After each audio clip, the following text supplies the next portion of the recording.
आवाज आ रही है मेरी? वीडियो से आ रहा है सबके पास?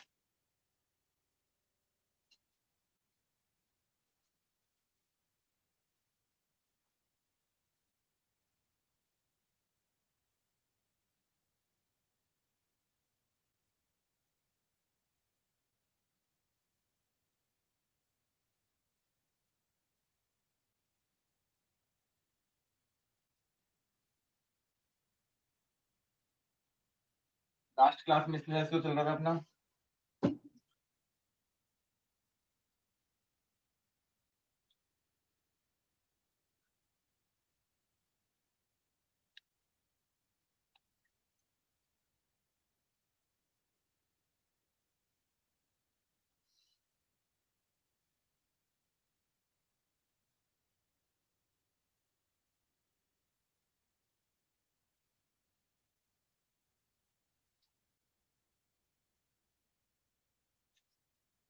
अब देखो, स्लैश लो करवा रहे थे लास्ट क्लास में अपन ने। मान लो ये मेरे पास एक मीडियम है, ये ट्रांसपेरेंट मीडियम है अपने पास। कौन सा मीडियम है? ट्रांसपेरेंट। और ये नॉर्मल इंसिडेंट रे आ रही है आपके पास ये, और एंगल कितने पे आई है? आई पे। जाना इसको सीधे था लेकिन चली गई इधर। ठीक है। अभी ये आ रही है ऊपर वाले मीडियम, इसका रिफ्रैक्टिव इंडेक्स म्यू 1 और इसका रिफ्रैक्टिव इंडेक्स म्यू 2। अब जिसका रिफ्रैक्टिव इंडेक्स ज्यादा होता है, जिसका आर आई मतलब रिफ्रैक्टिव इंडेक्स जिसका ज्यादा, वो कौन सा मीडियम होगा आपका? Denser medium. ठीक है, वो कौन सा मीडियम होगा आपका? Denser medium. ठीक है, ये आपका एंगल हो गया आर। ठीक है। अब देखो इस केस के अंदर sine I upon sine R is equal to होता है म्यू 2 अपॉन म्यू 1। ठीक है। अगर मान लो फॉर एग्जांपल म्यू 2 बड़ा हो किससे? म्यू 1 से, या तो फर्स्ट केस ये हो सकता है, सेकंड केस ये हो सकता है कि म्यू 1 बड़ा हो म्यू 2 से, थर्ड केस ये हो सकता है कि mu 1 is equal to mu 2। तीन केस हो सकते हैं अपने पास। कितने केस हो सकते हैं अपने पास? तीन केस, कि अगर म्यू 2 बड़ा हो म्यू 1 से, या म्यू 1 बड़ा हो किससे? म्यू 2 से, या फिर दोनों क्या हो? बराबर। अब इन बराबर इनके केसेस के हिसाब से अपन देखें अगर एंगल आई को। ठीक है। तो ये केस कहता है कि आई बड़ा होगा किससे? आर से। ये केस कहता है जो ये म्यू 2 ऊपर वाला बड़ा तो ये आई बड़ा। ठीक है।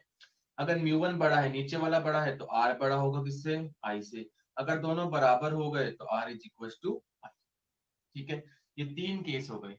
अब इन तीनों केसेस के हिसाब से अगर अपन डायग्राम बनाएं, तो फर्स्ट केस ये कहता है कि आई बड़ा होगा आर से। देखो इस केस में आई बड़ा है आर से, ये आई है पूरा, तो ये पूरा आई होना चाहिए था, ये कंप्लीट। लेकिन ठीक है, अब आर बड़ा कि आई बड़ा? ये पूरा आई है, ऑल्टरनेट एंगल्स। तो आई बड़ा कि आर बड़ा? इसमें आई बड़ा हो गया। ठीक है, तो ये डायग्राम हो गया फर्स्ट केस का। अगर मान लो मैं ऐसे बनाऊं इसको, जाना इसको सीधे था, चली गई, या फिर जाना इसको सीधे था और चली गई ऐसे, ये हो गया आपका आर। ठीक है, तो इस केस में कौन बड़ा है? आर बड़ा है किससे? आई से। थर्ड केस, सेकंड केस हो गया। थर्ड केस सीधे ही चली गई,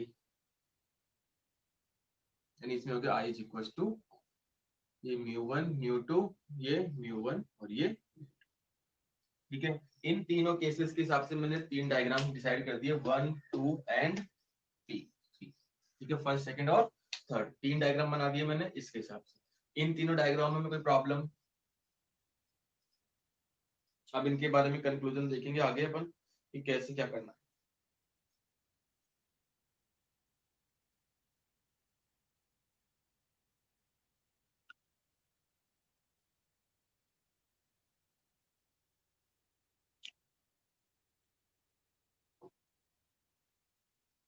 अब देखो, म्यू 2 बड़ा है म्यू 1 से, तो आई बड़ा होगा आर से, यानी म्यू 2 बड़ा है म्यू 1 से, तो आई बड़ा है आर से।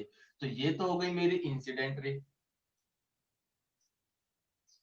और ये मेरी कौन सी हो गई?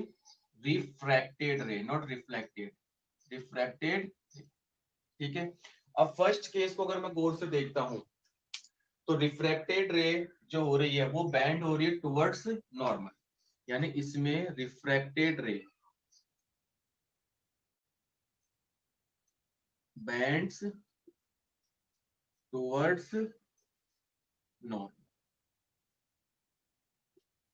ठीक है, इसमें रिफ्रैक्टेड रे क्या हो रही है, बैंड हो रही है, जबकि म्यू 1 बड़ा होगा म्यू 2 से, तो रिफ्रैक्टेड रे बैंड्स अवे फ्रॉम नॉर्मल। देखो दूर जा रही है सेकंड केस में, अवे फ्रॉम नॉर्मल, और इसमें जैसे आई वैसे ही चली गई। ठीक है, तो फर्स्ट और सेकंड डायग्राम से अपन ने कंक्लूजन निकाल लिया कि म्यू 1 और म्यू 2 में अगर म्यू 2 बड़ा होगा तो रिफ्रैक्टेड रेट क्या होगी, ये सब डायग्राम से देख रहे हैं अपन। ठीक है, और ये अवे फ्रॉम नो, कोई प्रॉब्लम इसमें? अब लिख लिया सबने, पर लिख लो एक बार फिर मैं लिखाऊंगा। और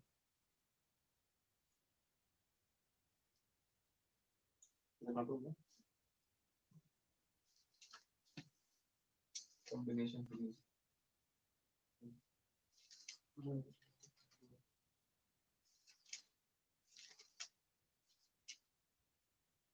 लिखो इसको फटाफट।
लिख के मैसेज कर देना मेरे को।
अब देखो फर्स्ट केस ये कह रहा है मेरे को, ये वाला जो फर्स्ट केस ये कह रहा है कि अगर मेरी mu 2 is greater then mu 1, तो कौन सा डायग्राम है, फर्स्ट डायग्राम।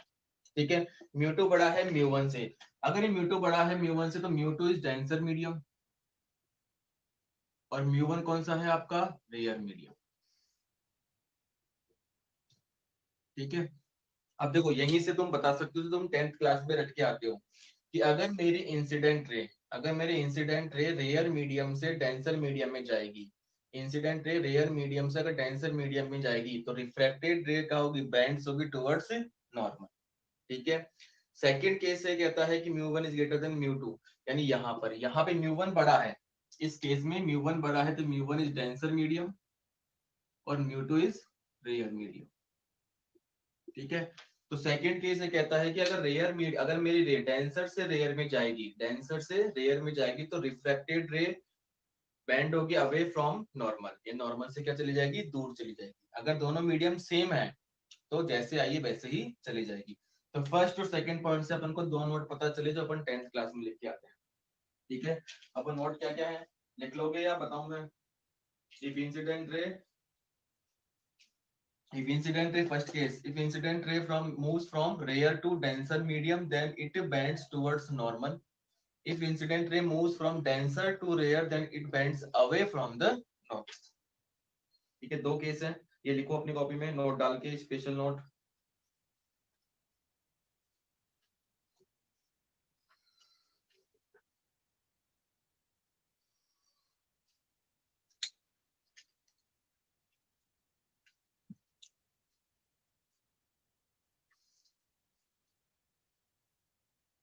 ये एक जगह लाइट का फोकस आ रहा है, थोड़ा देख लेना इसको।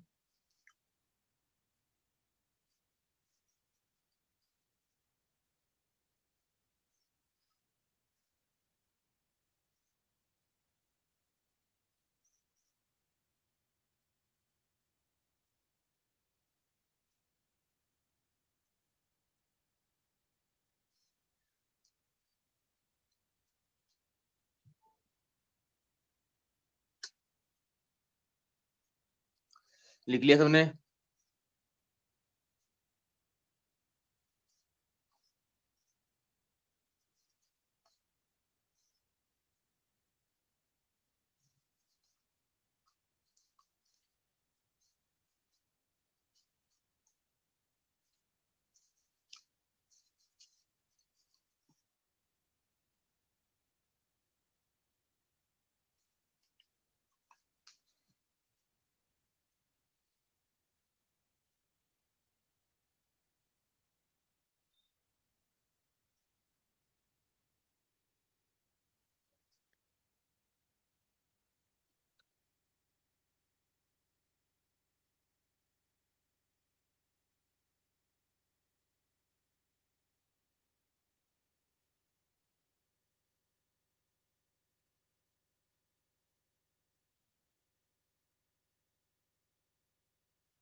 चलो अब आगे देखते हैं।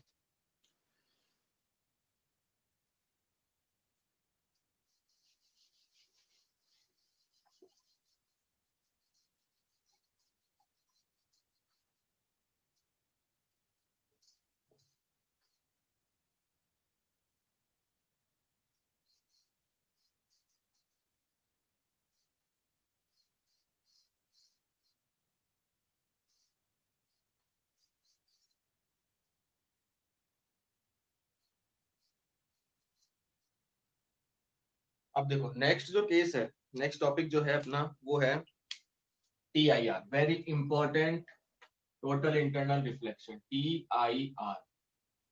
बोर्ड में हर 1-2 साल में क्वेश्चन आता रहता है इससे, ठीक है, वेरी इंपॉर्टेंट, लिख लेना इसके आगे। TIR, total internal reflection.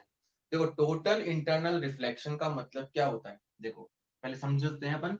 मैंने कहा कि स्नेल्स लॉ ये कहता है मेरे को कि अगर मेरी रे, स्नेल्स लॉ ये कहता है कि अगर मेरी रे डेंसर से रेयर में आए, इसमें आए डेंसर टू रेयर जाए, अगर मेरी रे डेंसर से रेयर में जाती है तो अवे होती है नॉर्मल से, ठीक है। अब इस केस के अंदर sine I upon sine R is equal to mu two upon mu one, ठीक है। अब mu two upon mu one तो कांस्टेंट है, ठीक है, मान लिया है कांस्टेंट के है फॉर एग्जांपल, तो साइन आई और ये साइन आर, ठीक है। अब अगर मैं आई को बढ़ाऊं, अगर मैं अब आई को इंक्रीज कर रहा हूं, ठीक है, अब आई को अगर मैं इंक्रीज करूंगा तो आर भी क्या होगा, इंक्रीज होगा, क्योंकि डायरेक्टली प्रोपोर्शनल है, क्योंकि आई इस साइन आई बढ़ेगा तो उधर साइन आर बढ़ेगा, ये तो कांस्टेंट है, आई बढ़ेगा तो आर बढ़ेगा। अब मैंने आई को बढ़ाया, आर बढ़ना स्टार्ट हुआ, आर यहां तक पहुंच गया। अब एक टाइम ऐसा आएगा जब आर जो होगा वो नॉर्मल से, आर जो होगा वो नॉर्मल से 90 डिग्री पर होगा, ठीक है।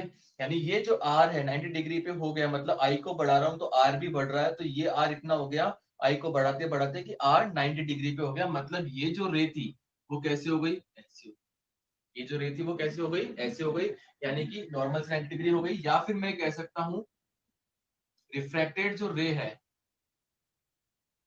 वो पैरेलल हो गई सरफेस, ये भी कह सकता हूँ, दोनों चीजें पैरेलल हो गई, ठीक है, कोई प्रॉब्लम इसमें। अब अगर मैं इससे भी अगर आर को बढ़ाता हूँ, जैसे मान लो आई, एक पर्टिकुलर एट आई, ठीक है, एट आई पर मैंने आई को बढ़ाया, एक पर्टिकुलर एंगल पे आई इसके बराबर हो गया, आई जो है आई, मान लो ये एट आई पे आर कितना हो गया, नॉर्मल हो गया। अब उस पर्टिकुलर एंगल ऑफ इंसिडेंस आई को अपन कहते हैं आई सी, आई सी मतलब क्रिटिकल एंगल। कौन सा एंगल कहते हैं अपन इसको, क्रिटिकल एंगल। आई सी का मतलब क्या हो गया अपना, क्रिटिकल एंगल। ठीक है, तो क्रिटिकल एंगल की डेफिनेशन क्या होगी, what is the definition of critical angle, बताओ, कोई बता सकता है या मैं बताऊं। क्रिटिकल एंगल की डेफिनेशन क्या होगी, द एंगल ऑफ इंसिडेंस, ध्यान से सुनना, the angle of incidence in कौन से मीडियम में, टेंसर में या रेयर में, एंगल ऑफ इंसिडेंस किसमें है, टेंसर में, the angle of incidence in denser medium, the angle of incidence in denser medium at which angle of refraction is 90 degree, then angle of refraction is 90 degree, that angle of incidence is called critical angle। समझ में आ गया critical angle क्या होता है, what is critical angle, समझ में आ गया सबको।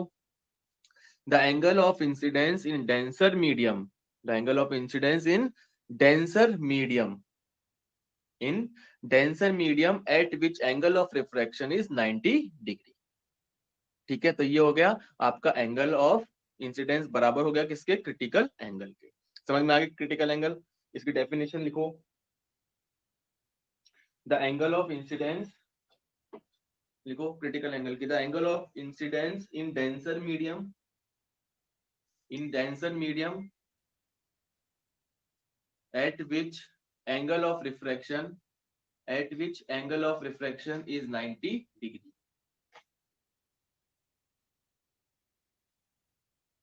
This angle of incidence is known as critical angle, this angle of incidence is known as critical angle।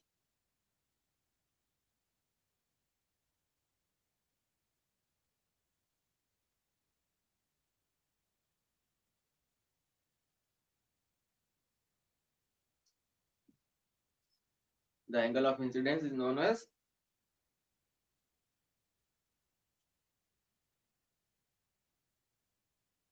Critical angle. समझ में आ गया सबको क्रिटिकल एंगल, किसी को नहीं समझ में आया तो बोलो, तो आगे बढ़े।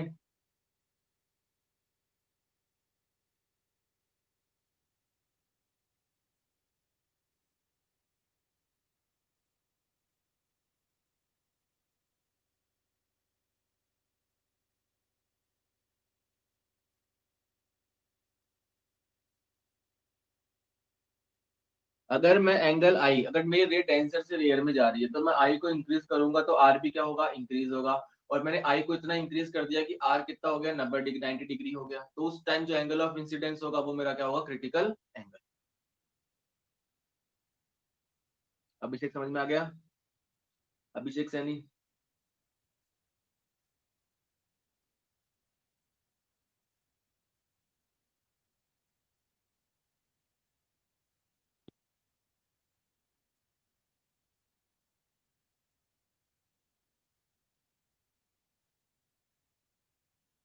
हो गया सबका।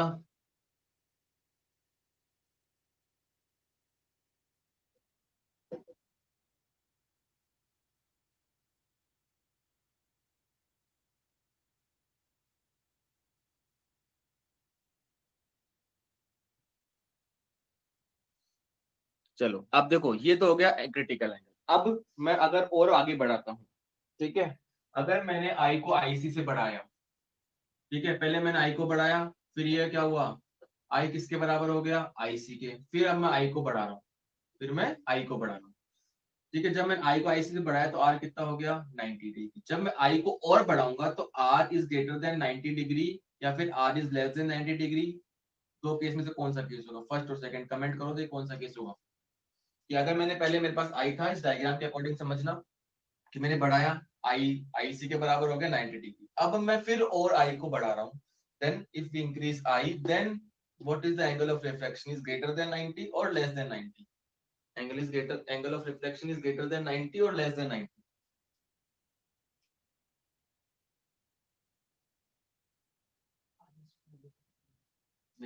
आर के, इसमें आर के बारे में ही बताना है कि आर बढ़ रहा है या 90 से ज्यादा होगा कम होगा।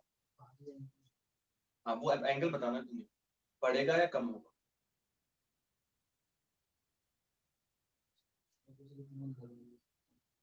आर अपन एंगल ऑफ रिफ्लेक्शन कहाँ से मेजर करते हैं, नॉर्मल से। और नॉर्मल कौन सी है, नीचे वाली से करना है। तो ग्रेटर देन 90 होगा, लेस देन 90 होगा, बताओ भाई।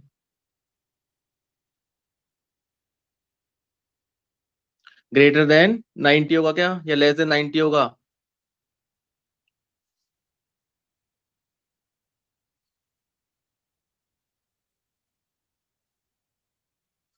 ये होगा ग्रेटर देन 90 या लेस देन 90।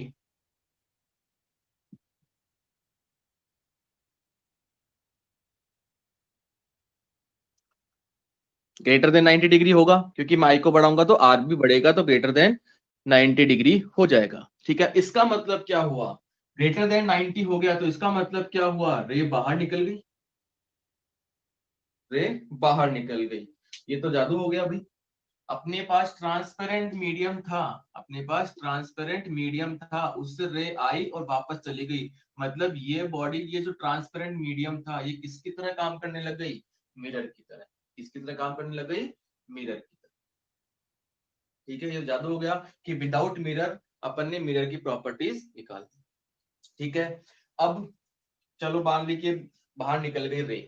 अब इसमें अगर रे बाहर निकल रही है मतलब वापस रिफ्लेक्ट हो रही है। अब इस केस में क्या हो रहा है, मान लो मेरे पास में एक लाइन, एक सेंटेंस लिख रहा हूं। अगर मेरी रे डेंसर से कहा जाए, रेयर में, ठीक है, और वो जो जाए वो जाए greater, greater than IC. IC मतलब क्रिटिकल एंगल से, ray denser to rare greater than IC, मतलब उनका एंगल ऑफ इंसिडेंस किससे हो, बड़ा हो, ग्रेटर देन आईसी यानी क्रिटिकल एंगल से बड़ा हो, तो देन तब क्या होगा, रिफ्रैक्टेड रे क्या होगी,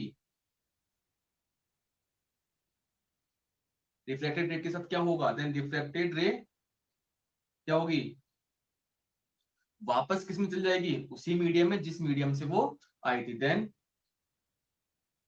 रिफ्लेक्टेड, यहाँ पे रिफ्लेक्टेड लिख रहा हूँ, reflected back in denser medium.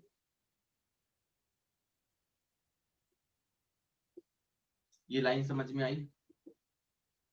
अगर मेरी कोई रे डेंसर से रेयर में जा रही है और ग्रेटर देन हो अगर उसका एंगल ऑफ इंसिडेंस, यानी क्रिटिकल एंगल से बड़ा हो अगर उसका angle of incidence, then reflected जो रे होगी वो उसके साथ क्या होगा, वापस क्या हो जाएगी, रिफ्लेक्टेड हो जाएगी इन द डेंसर मीडियम। ठीक है, और इस पूरे फिनोमिना को अपन कहते हैं TIR, total internal reflection. Total internal reflection, समझ में आ गया, टोटल इंटरनल रिफ्लेक्शन। कोई प्रॉब्लम इसमें।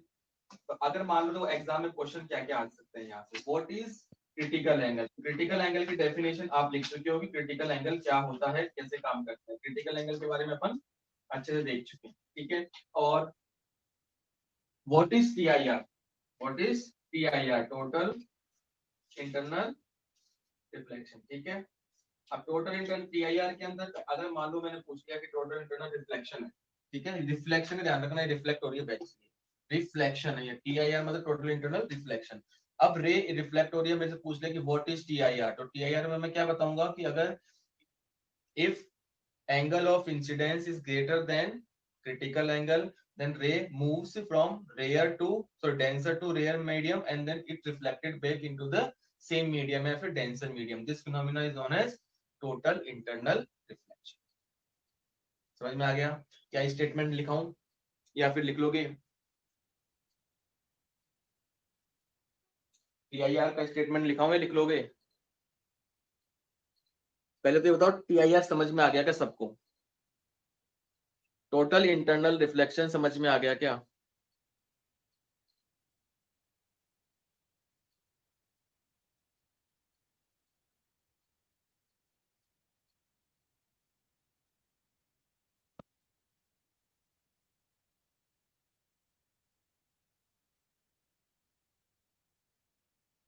समझ में आ गया सबको, total internal reflection very important topic for board.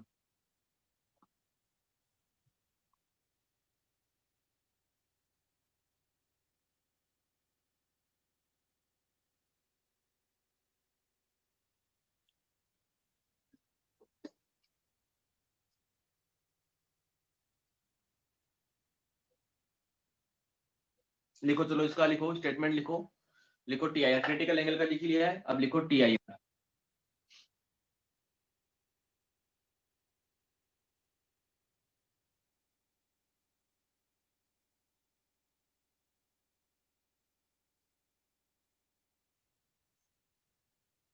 if incident ray incident if incident ray incident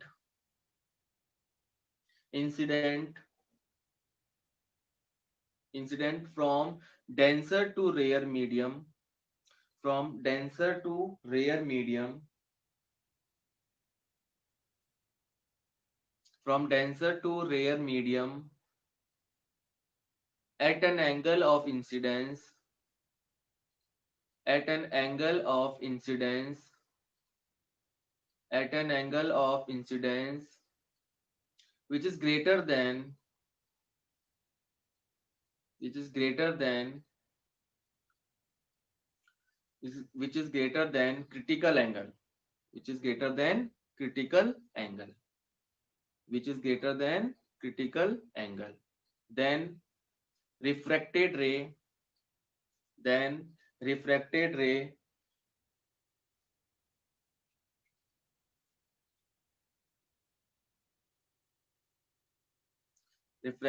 bounce back, या तो रिफ्लेक्टेड लिख दो या फिर लिख दो bounce back in denser medium, bounce back in denser medium, bounce back in denser medium. This phenomena is known as total internal reflection.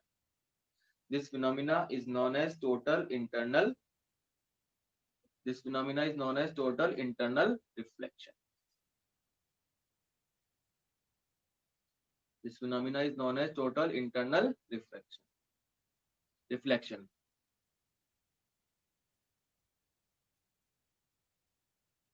लिख लिया सबने स्टेटमेंट टीआईआर का?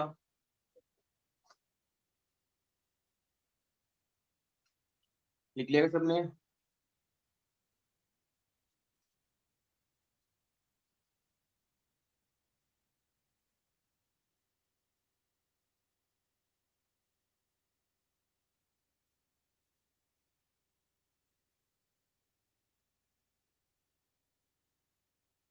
ठीक है, अब देखो इसमें टीआईआर में जो डायग्राम तुमने बनाया होगा अभी छोटा सा, वो डायग्राम तुम्हें नहीं लिखना है। डायग्राम जो मैं बना रहा हूं मैं समझाऊंगा दोबारा उस चीज को, ये डायग्राम आपको बनाना है। ठीक है, अब डायग्राम देखो। मेरे पास सपोज ये बीकर है, ठीक है, और ये इसमें कोई फ्लूइड भरा हुआ है, कोई लिक्विड है, कुछ भी हो सकता है, और बाहर एयर है। बाहर क्या है? एयर है, और ये है अपने पास वाटर मान लिया अपन ने। क्या मान लिया अपन ने? वाटर। ठीक है, अब यहाँ पे कोई पॉइंट सोर्स रखा हुआ है, इस सोर्स से मैंने बहुत सारी रेज मान ली, इनफाइनाइट रेज निकलेंगी सोर्स से। तो एक रे तो गई सीधी, सीधी का मतलब ये रे ऐसे इंसिडेंट हुई, तो यहाँ पर एंगल ऑफ इंसिडेंस कितना है? 0, तो आर भी कितना होगा? 0। तो जैसे आई वैसे ही चली गई। अगर कोई भी रे किसी सरफेस पे नॉर्मली आती है तो ना तो उसमें रिफ्लेक्शन होगा ना रिफ्रैक्शन होगा, या अपन ये कह सकते हैं वो एकदम स्ट्रेट चली जाएगी। ठीक है, अब मैंने यहां से एक रे और मान ली, ये लो मार्क। ठीक है, ये हो गया अपना आई, एंगल ऑफ इंसिडेंस। ठीक है, इसको जाना था सीधे। ठीक है, ये चली गई, क्योंकि डेंसर से कहां जा रही है? रेयर में, तो टुवर्ड्स जाएगी या अवे फ्रॉम नॉर्मल जाएगी? तो ये हो गया आपका अवे फ्रॉम नॉर्मल।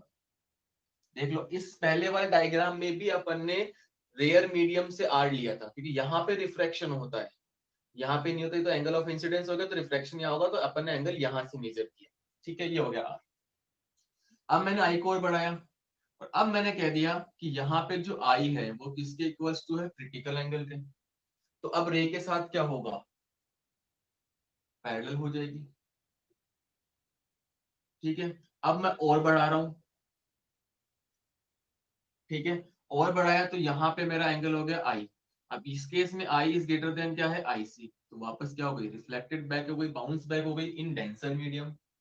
तो ये जो डायग्राम है ये है आपका टोटल इंटरनल रिफ्लेक्शन का टाइप। समझ में आ गया? तो डायग्राम अगर आपको पूछा जाए तो आपको यही डायग्राम बनाओ डायग्राम।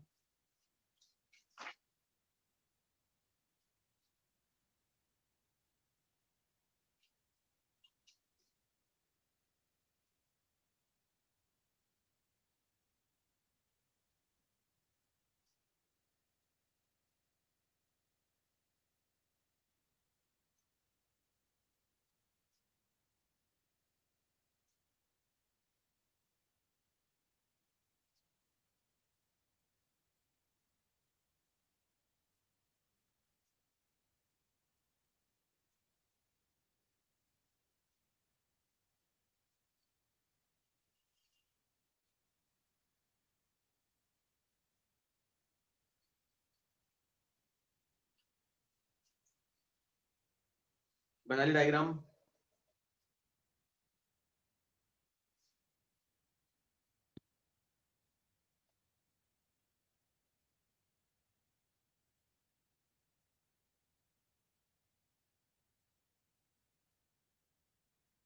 अब देखो तुम छोटे से डेरिवेशन है वो और देख लो। साइन मतलब मेरे को derivation of critical angle, derivation of critical angle, derivation of critical angle, ठीक है। देखो sine I upon sine R is equal to mu two upon mu one. अब बताओ म्यू टू कौन है, ये रहा, और म्यू वन कौन है, ये रहा। ध्यान रखना इसमें तो तभी भी लगाओ, यहाँ पे बहुत आगे जाके बहुत दिक्कत आएगी। ध्यान रखना ये आई किधर है, इधर, तो इसका जो रिफ्रैक्टिव इंडेक्स होगा वो कहाँ होगा, नीचे, यानी इनवर्सली चलता है, ध्यान रखना इनवर्सली चलता है। यहाँ का एंगल आई लिख रहा हूं मैं, यहाँ का एंगल लिखूंगा तो म्यू वन इसके इनवर्सली आएगा, आर इधर होगा तो इनवर्सली ऐसे आएगा। याद रखना बहुत जगह काम आएगा इस चैप्टर में, ठीक है। तो अब मैंने कहा कि आई जो है मेरा वो आई पी हो गया, सॉरी आई सी हो गया, तो बताओ आर कितना हो गया, 90 डिग्री। तो साइन आई सी, साइन 90 कितना हो गया, 1 mu two upon mu, sine 91 हो गया, तो sine I C is equal to mu two upon mu one. अगर मैं कह दूं कि म्यू टू जो है वो एयर है, तो एयर के लिए म्यू कितना था, 1, तो sine I C is equal to 1 upon mu.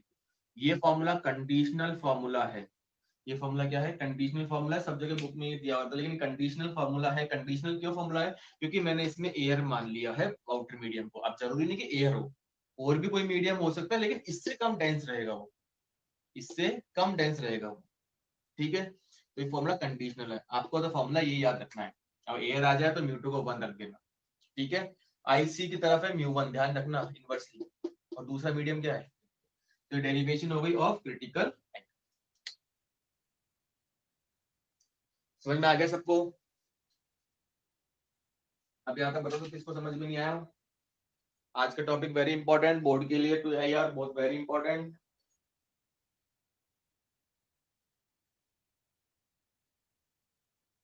तो आज का टॉपिक कैसा लगा, सबको समझ में आ गया?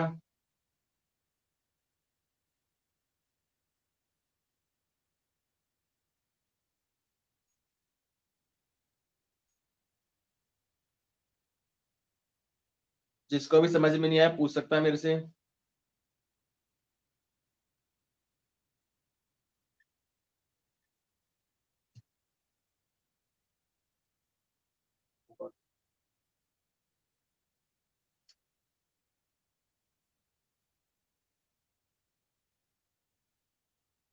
हम्म, हाँ, चल ठीक है,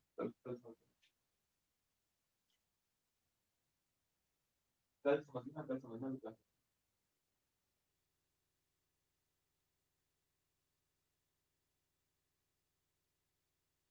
कल जल्दी से।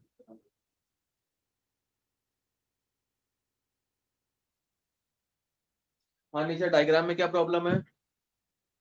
निशा, निशा अपना माइक ऑन करना, देखो 1 मिनट। निशा अपना माइक ऑन कर लो।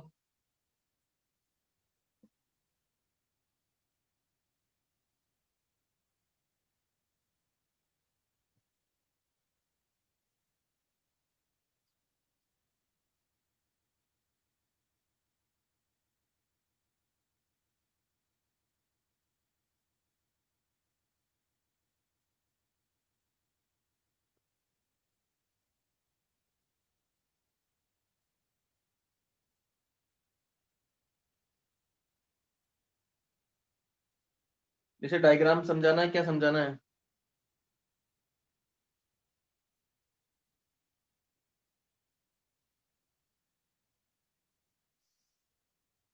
नीचे तुम्हारे सामने 2 आइकन आ रहे होंगे, एक तो वीडियो का, एक और एक माइक का।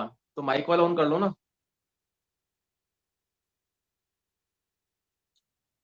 डायग्राम में फर्स्ट रे आ रही है, एंगल ऑफ इंसिडेंस जैसे है वैसे चली गई। अब मैंने 3 रे ली, एक में क्रिटिकल एंगल से छोटा है तो सेम प्रोसेस होगी, एक में क्रिटिकल एंगल के बराबर हो गया तो आर 90 डिग्री हो गया, और बढ़ा दिया तो वापस रिफ्लेक्ट हो गया।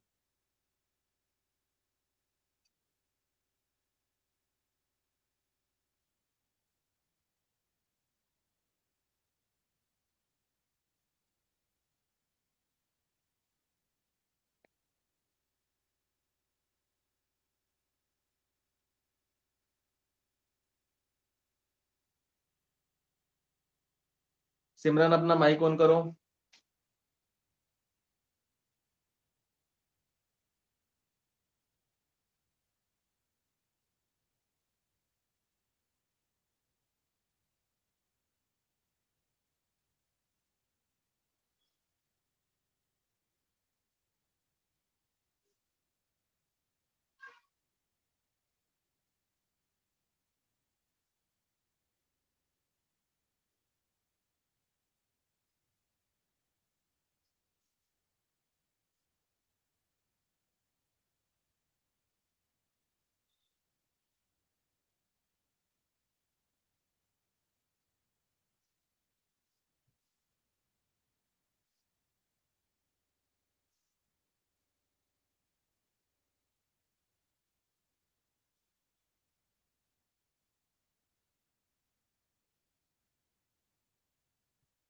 जिसके माइक का ऑप्शन आ रहा है वो माइक ऑन कर लो अपना।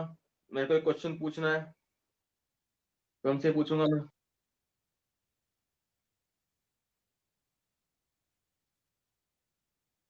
जिन जिन के माइक का ऑप्शन आ रहा है,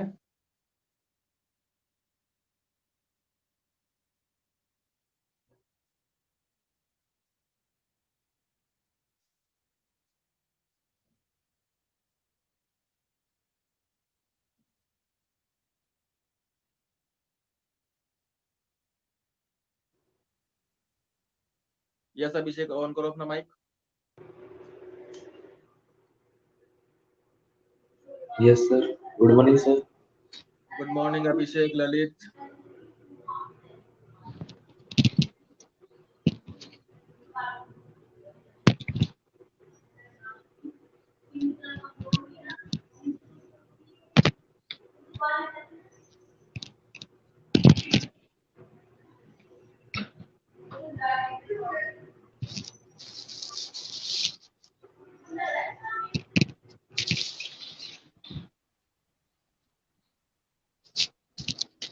देखो अब मेरे को ये बताओ इसमें कि जो टोटल इंटरनल जो रिफ्लेक्शन आ रहा है टी आई आर, लिखो टॉपिक लिखने का पहले, necessary conditions for T I R. लिखो necessary conditions for T I R.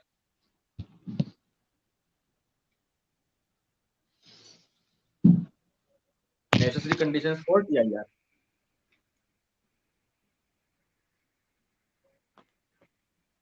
अब बताओ नेसेसरी टी आई आर होने के लिए, टोटल इंटरनल रिफ्लेक्शन होने के लिए कौन कौन सी कंडीशंस चाहिए? दो कंडीशन बतानी है तो आपको डायग्राम में से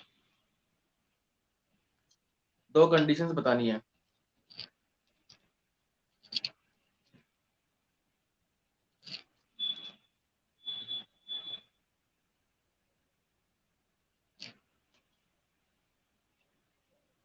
बताओ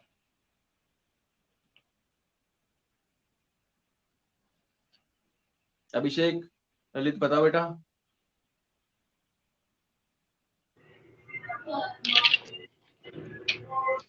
sir, incident angle greater than critical angle. बिल्कुल सही है। इंसिडेंट एंगल होना चाहिए, ग्रेटर होना चाहिए किससे? क्रिटिकल एंगल से। और सेकंड और कंडीशन, सर डेंसर से रेयर में जानी चाहिए रे। Yes sir. रेट कहाँ से पता चलती? डेंसर से रेयर में जानी चाहिए। दो यस सर। इंपॉर्टेंट कंडीशन से लिख लो सभी। Angle of incidence is greater than critical angle, और ray travels from denser to rare.